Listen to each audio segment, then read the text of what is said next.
ঘরের মধ্যে কোন কোন জিনিস থাকলে জিনেরা আকৃষ্ট হয় এবং ক্ষতি করার চেষ্টা করে, অত্যন্ত গুরুত্বপূর্ণ বিষয়।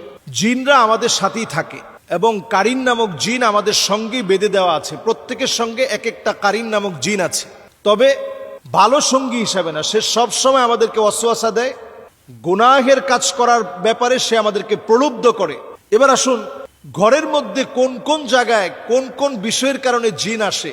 যেমন ধরুন, আমাদের ঘরের মধ্যে আমরা অনেক সময় জুনজুনি রাখি এবং পর্দাগুলোর ভিতরে এখন স্টাইলিস্ট যে পর্দাগুলো রয়েছে, ওই পর্দাগুলোর ভিতরে আপনি দেখবেন যে জুনজুনি বাজতে থাকে। এগুলো আমরা এখন প্রত্যেকের ঘরে এখন ফ্যাশনেবল এই পর্দাগুলো ব্যবহার করি এবং সেখানে জুনজুনি বাজতে থাকে। নবী সাল্লাল্লাহু আলাইহি সাল্লাম আমাদেরকে সতর্ক করেছেন, লা তাদখুলুল মালাইকা বাইতুন ফিহি জুলজুল।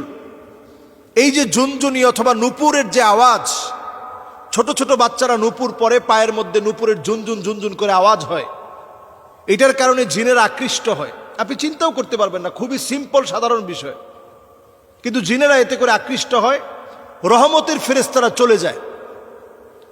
এরপরে আপনার ঘরে অনেক সময় আমরা দেখা যায় ছোট ছোট বাচ্চাদেরকে পেশাব করিয়ে একটা কমোডের মধ্যে পেশাবটা জমিয়ে রাখি, অথবা হাই কমোডে পেশাব করে ফ্লাশ করি না। এই কারণে জিন আপনার প্রতি আকৃষ্ট হয়, ক্ষতি করার চেষ্টা করে। বাউলুন মুনকাতা, হাদিসের মধ্যে বলা হয়েছে যে কোথাও যদি পেশাব জমিয়ে রাখা হয় তাহলে ওই জায়গা জিনের কাছে পছন্দের জায়গা হয়। তাহলে এই জায়গায় পরিষ্কার পরিচ্ছন্নতাকে নিশ্চিত করা। এরপর নবী সাল্লাল্লাহু আলাইহি সাল্লাম আমাদেরকে হাদিসের মধ্যে জানিয়েছেন, জিলদু নামির, বিভিন্ন প্রাণীর চামড়াকে আমরা, মৃত প্রাণীর চামড়াকে আমরা ঝুলিয়ে রাখি। বিদেশ গেলে দেখবেন অনেকে হায়নার চামড়া নিয়ে আসে।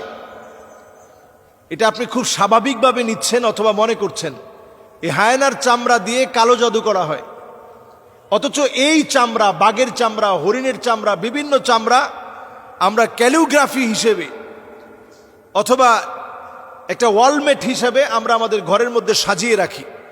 নবীজি সাল্লাল্লাহু আলাইহি ওয়াসাল্লাম সতর্ক করে গেছেন, এটা জিন ঘরের ভিতরে আকৃষ্ট হওয়ার একটা কারণ।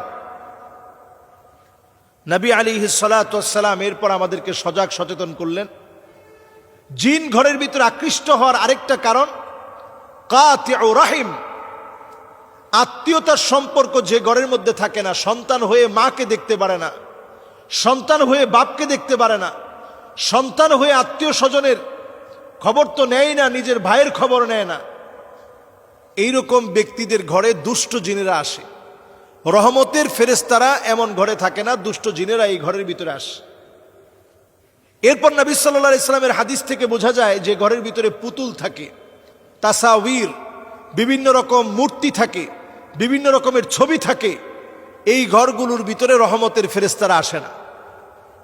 এরপর হাদিস থেকে বোঝা যায়, নবীজি সাল্লাল্লাহু আলাইহি সাল্লাম আমাদেরকে জানিয়ে গিয়েছেন, যেই ঘরের ভিতরে কোরআন তেলাওয়াত থাকে না, ওই ঘরের ভিতরে রহমত থাকে না। ওই ঘরটা একটা নির্জন বাড়ির মতো পড়ে থাকে, যে ঘরটার মধ্যে কোরআনুল কারীমের তেলাওয়াত হয় না। এজন্য ঘরের ভিতরে কোরআনুল কারীমের তেলাওয়াতকে ইনশিওর করা।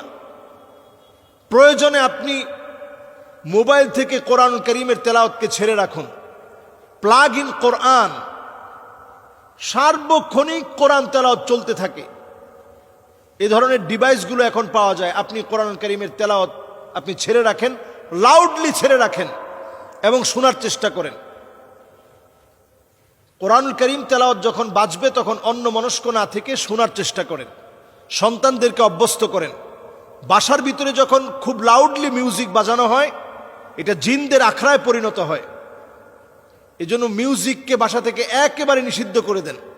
আমাদের কলিং বেলে মিউজিক, আমাদের মোবাইলের রিংটোনে মিউজিক, আমাদের বাচ্চাদের খেলনার ভিতরে মিউজিক, ছোট বাচ্চাদের জুতার ভিতরে পর্যন্ত মিউজিক, এবং দেখবেন সাইকেল কিনেছেন সেটার বেলের ভিতরে পর্যন্ত মিউজিক, সব জায়গায় মিউজিক।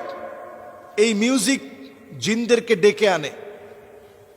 আল্লাহ রাব্বুল আলামিন কানের একটা পাওয়ার দিয়েছেন। কুকুর কিন্তু আমার মতো শুনে না, বরং ছোট্ট মৃদু একটা আওয়াজ আছে যেটা কুকুরকে ভীত সন্ত্রস্ত করে ফেলে।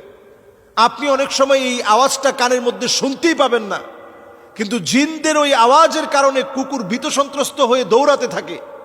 আপনারা দেখবেন যখন আজান চলতে থাকে মসজিদে, তখন দেখবেন কুকুর ঘেউ ঘেউ করে উঠে এবং লাফাতে থাকে। তখন জিনেরা কুকুরের মুখ দিয়ে প্রবেশ করে পিছনের পথ দিয়ে বের হওয়ার কারণে প্রচণ্ড ভীত সন্ত্রস্ত হয়ে কুকুর লাফাতে থাকে। ওই আওয়াজ, ওই সময়ের সিচুয়েশন, জিনদের এমন কিছু আওয়াজ আছে যেটা আপনার কান পর্যন্ত পৌঁছায় না, কিন্তু সে অত্যন্ত ভীত সন্ত্রস্ত হয়ে যায়। জিনদের ওই আওয়াজে কুকুর শুনতে পায়। অনেক সময় বিড়াল দেখবেন হঠাৎ করে কানটা খাড়া করে ফেলেছে। বিড়ালের শরীরে আল্লাহ তাআলা এমন কিছু ছোট ছোট জারথুম, এমন কিছু বিষয় আল্লাহ তাআলা দিয়ে রেখেছেন যেটার কারণে জিনরা বিড়ালের সামনে আসতে ভয় পায়।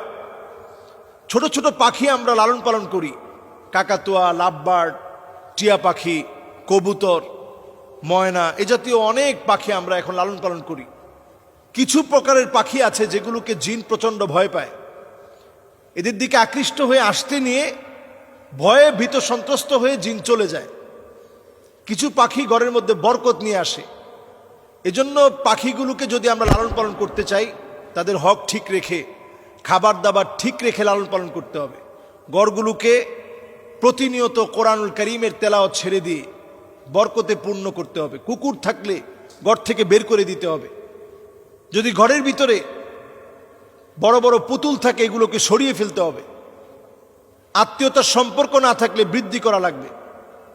যত রকমের মিউজিক, ঝুনঝুনি সহ যা আছে এগুলো ঘর থেকে সরাতে হবে। আল্লাহ রাব্বুল আলামিন আমাদেরকে বোঝার তৌফিক দান করুক।